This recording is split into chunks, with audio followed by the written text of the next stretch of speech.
So you're a landlord in Massachusetts and you're planning on collecting your security deposit. To that, I would say not so fast. You might just want to hit the pause button and understand what you're getting yourselves into. In today's video, I'm going to share everything you need to understand about security deposits in Massachusetts so that you can make an informed decision on whether or not you want to have security deposits as a requirement for your tenants. And if you do, you can try and make sure that you're in compliance. If you guys don't know me, my name is Jankowitz. I'm a real estate agent based in Cambridge, Massachusetts. I serve clients in Cambridge, Somerville, and Medford, Massachusetts, mostly landlords and multifamily sellers and buyers. If you guys have any questions, feel free to set up an appointment in my calendar on the link below. And now, before we get into the video, two quick disclaimers.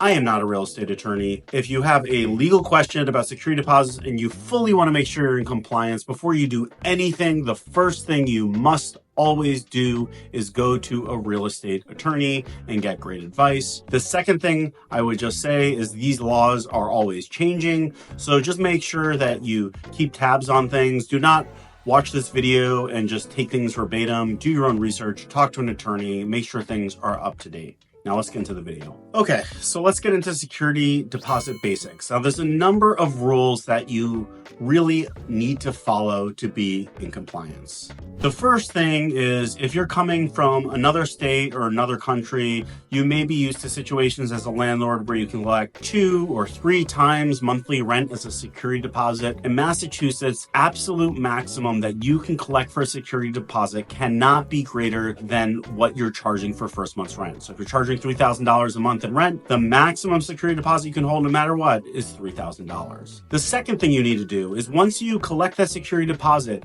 it must go into an interest-bearing account, and then you must get a receipt from the bank. It must include things like the name of and address of the bank. You need to include the amount that is in that security deposit that's being held, as well as the account number. And you need to take that receipt and you need to provide it to the tenant within 30 days of it being deposited. The third thing that you must do is when the tenant ends the lease, within 30 days of move out, you must return the security deposit back in full, plus interest, minus any expenses that are legally allowed to be taken out of the security deposit. Okay, you cannot hold on to the security deposit for many months. You can't threaten to do this either. Within 30 days, you must return it to the tenant. Fourth, and this is one that a lot of landlords miss.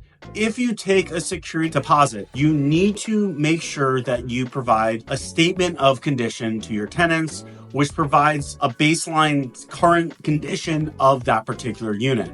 And this is a chance for both you and the tenant to write down notes of what they see, any issues, so that there's a baseline created. So on move out, you can use that to compare any damage that has been done since the tenants moved into the property. If you don't provide the condition statement, you're not in compliance with the security deposit rules. Fifth, if you decide to take anything out of the security deposit, you need to make sure that everything is documented and fully in compliance. Again, I would recommend consulting with a real estate attorney to make sure both what you take out and the way you document it is done properly. There's all kinds of ways that you can take things out improperly or not document properly, which can get you in trouble. So that's a must. Sixth, your lease must be in compliance with all state rules and regulations and laws. You cannot have information in the lease, which happens all the time, by the way, when I find owners who will create leases on their own or download leases off the internet. If the lease is not legal, you can get into trouble with security deposit law. And seventh and final, and this is another one that I see a lot of landlords miss. When the lease ends and you're returning the security deposit to the tenant,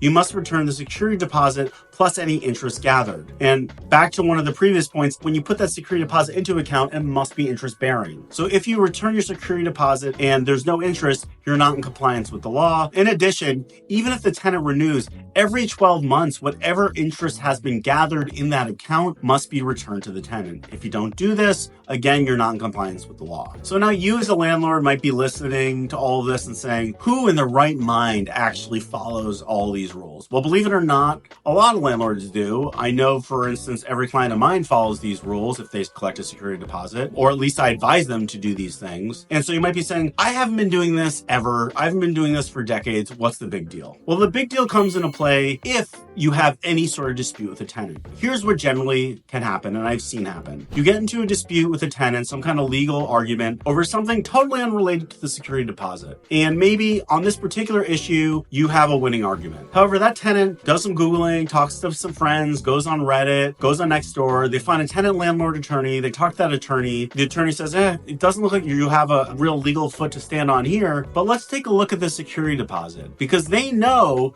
as an attorney that there's a good chance you might have missed one of these elements. And so they'll go through all these points that I mentioned. And if any of these things are out of whack, they can come to you and potentially ask for 3 times the security deposit as damages. And if you have a $5,000 a month 4-bedroom in Davis Square, that's a $15,000 payment, plus getting the security deposit back in full. Not a fun experience. Even if you have followed everything correctly, it can get really messy. There's attorney's fees, there's time, there's stress, bad feelings.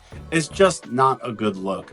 So the next question a lot of landlords ask is, well, Sage, what should I do? Well, I think there's a couple options here, and it's pretty straightforward from my perspective. The first is that you can just follow all the rules. You can continue to collect your security deposit, make sure you're fully in compliance, make sure you're doing all these things. A great tool that I recommend you look into is a tool called zdeposit.net. It's a website that allows you to handle most of the security deposit stuff on your end electronically. Every 12 months, the interest is automatically generated and a check is sent to the tenant on record. It just allows things to be a little bit automated. That's really nice, especially if you own multiple properties. Things can kind of get out of control pretty quickly. So that's a great option, number one. Number two, and what I see some, landlords decide to do, is to just simply not collect the security deposit at all and just stick with first and last month's rent. I think that this is a great option for a lot of people. It can become very unwieldy even with Z deposit, and it can be a good route to go if you want to ensure you're in compliance. Just simply don't collect it, and a lot of these rules go away. And then the third and final way to go, I do not recommend doing this. I think it's a really bad idea,